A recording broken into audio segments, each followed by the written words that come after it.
What's poppin', y'all? Welcome back to another YouTube video, and today we're taking a look at another Disney Plus series, which is Skeleton Crew. This does have 8 episodes, all between 30 to 50 minutes each, and this is kind of like a Goonies, but in Star Wars. And this is a new show which came to Disney Plus, and I did say that I'd be taking a look at every single Star Wars movie and TV show over the next couple of months, next couple of weeks, and I'm finally getting around to it. I'm finally talking about more. I did take a look at Rogue One and Han Solo, a Star Wars story, a couple of months back, and I have taken a look at the newest Mandalorian season, but I will go back and review the rest of them, like I said, over the next couple of months, and then after I've done Star Wars, I'll probably go over to DC, and I don't know, you all seem to really enjoy the Marvel series that I did, so I'm going to be doing it for other big name franchises as well. So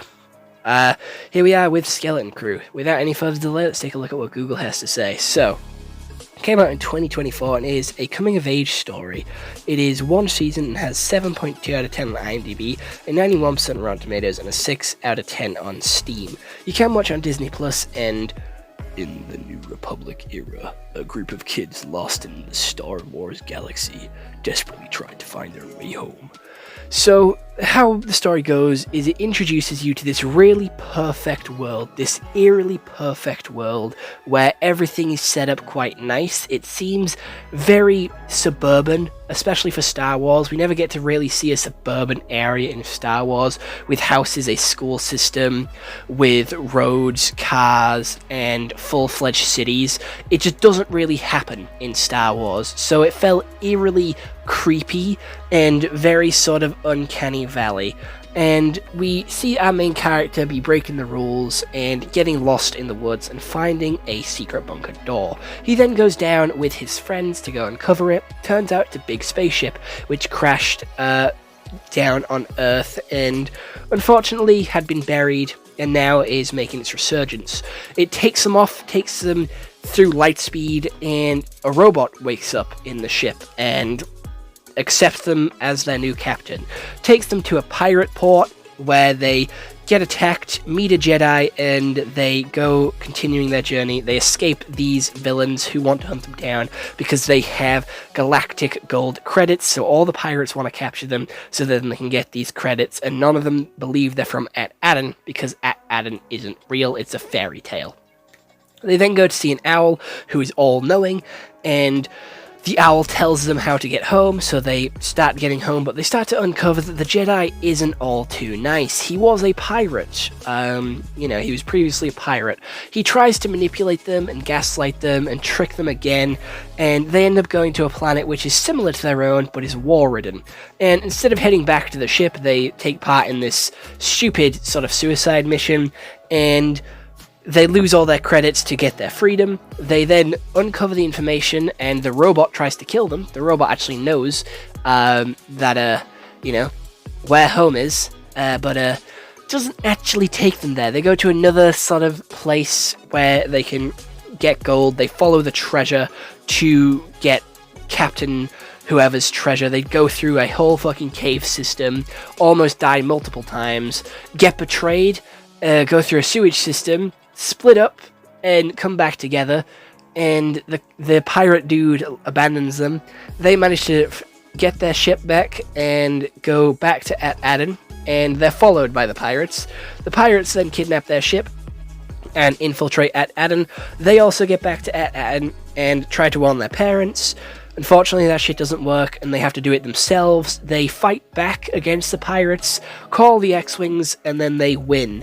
And then that's pretty much how the series ends, with no real sort of happy conclusion of them rebuilding the city that was destroyed by pirates, especially seeing as how their robot overlord has been destroyed.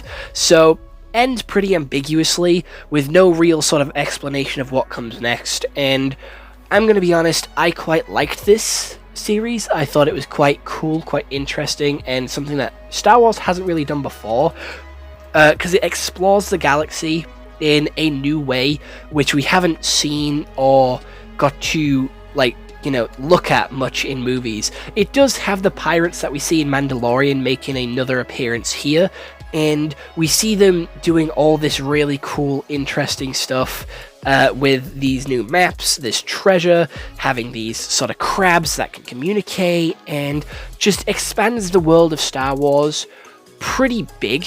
And that's cool. That's all you need. It expands the Star Wars lore and gives us a brand new story and some really interesting characters. Yes, most of the characters are kids, but you can feel their want for adventure, their childish sort of demeanor, get in the way of most of the stuff because they're kids. They're not going to think clearly. They're going to sort of do what they think is fun. They're going to do what they think is exciting.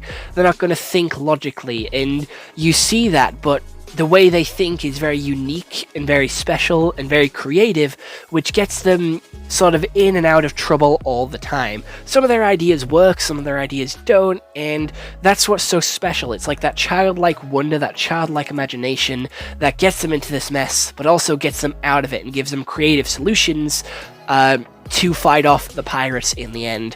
Every single one of the missions they go on, every single episode, going to see that owl, fighting in that war, which seemed like a pointless episode, all has a special purpose in the final battle. Each one of them has a special thing to do, which they had learned previously to help them win, and that's pretty good storytelling. That's very circular storytelling, bringing everything back and wrapping it up in a tight little bow, which makes it feel like a solid conclusion, a solid narrative, and that everything happens for a reason. Character-wise, they are pretty basic and one note. We have the elephant kid be the scared one, the weak one. We have the guy, the boy, be very adventurous and very sort of imaginative. The girl is quite brave, very bold, very sort of sassy, a sort of bad kid. And then the robot girl is the smart one. And they fit those roles pretty well, and that's really all they get to be. I'm going to be honest, none of them really expand from that role, except the elephant kid, who becomes brave and mans a fucking turret in the final battle, and he was an absolute fucking unit. He was an MVP. Him going from the scared little kid to an absolute fucking warrior was really fucking cool. I'm going to be honest, him manning that turret was sick as fuck, and he's definitely the marketable character in this. Star Wars isn't Star Wars without a marketable character. BB-8, Porg, Chewbacca, Jar Jar Binks, Darth Vader. There's always a marketable character. There's always a marketable, dude somewhere or other. Baby Yoda, Grogu, whatever you want to call him.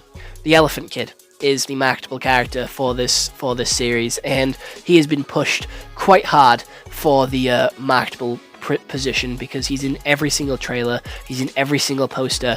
Yes, he's a main character, but he's taken the forefront more than most of the other characters, and even the Disney Plus account on Instagram has made an edit of him, I'm pretty sure. So, he's definitely being pushed. The fight scenes were pretty cool, and, it's adults overpowering children. The children are definitely the underdogs. They're not... It's not realistic that they're going to win in a hands-on battle. The adults are clearly bigger and stronger than them. Then they're going to get their fucking shit rocked. And they do. Majority of the time, they get pushed around and sort of forgotten about, left behind, and then they manage to pull through with very creative and out-there solutions. Again, it is very Goonies-like, and I quite like that. I think the Goonies is a decent movie. I like the Goonies, and it's just Goonies in Star Wars. That's what I've seen this as. That's what I've seen it advertised as, and that's really what it is. It's nothing too special.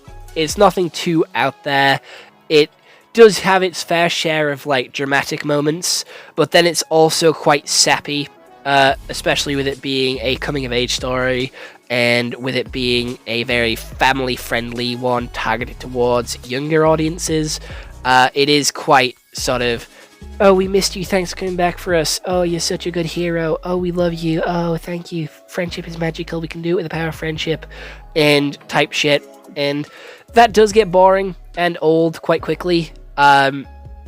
But with this series, it does make sense because that's genuinely how kids sort of act and how kids think most of the time. So it fits. The robot is my favorite character from the series, no fucking doubt. I thought he was sick as fuck. Obviously, the anger management robot deserved his place. That shit was sick. I thought he was funny, and just the way he just seemed funny. All right, he was great. I liked him. He had so much sass and so much sort of aggression, and he was cool. That's all you need to know. He was cool. He was the goat. He wasn't the goat. He was the robot, but he was my favorite. He was the one that I liked, and I was upset when he died, but he came back, so it's fine because no one really dies. No one really dies. This is, again, a kids show, so there wasn't much blood, wasn't much gore. There isn't much blood or gore in Star Wars anyway, but no one died. No one died on screen. Like, everybody died off screen. If someone was going to die, they died off screen. So it was very kid-friendly, and definitely a younger approach to Star Wars, which isn't a bad thing. It is officially canon to Star Wars, so a lot of the older audience were quite upset with this one. Which, you know what, I don't see that problem. It's more Star Wars content, don't be upset, just accept it and enjoy it. Like, why are you complaining? The Star Wars fandom is always one of the worst fandoms in my opinion. They fucking suck, and I don't really like them, and if you don't agree with them, that's it. You're getting absolutely demolished in the comments, so I can't wait for all the hate messages in this video. So, I'm just gonna stop talking now. And I'll probably go cry myself to sleep because you all told me to get a life because I don't like, the Star Wars that you like. So I'm gonna put this at a pretty high 9 out of 10. So eat that, Star Wars nerds.